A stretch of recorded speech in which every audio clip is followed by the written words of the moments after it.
అక్కడ చూడండి చాలా బోర్ కొడుతుంది, నిద్ర రావట్లేదు.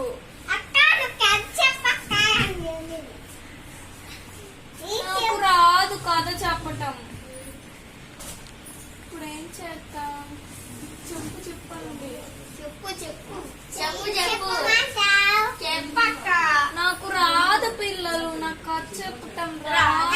హాయ్ పిల్లలు, హాయ్ పిల్లలు, ఏంటి అల్లరి చేస్తున్నారు? ఏంటి నిద్ర రావట్లేదు, బోర్ కొడుతుంది.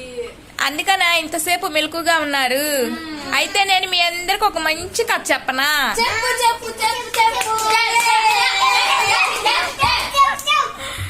సరే. అనగనగా ఒక ఊళ్ళో ఒక పేదరాశి పెద్దమ్మ ఉందంట. ఆ పేదరాశి పెద్దమ్మ ఒక మేకను పెంచుకుంటుందంట.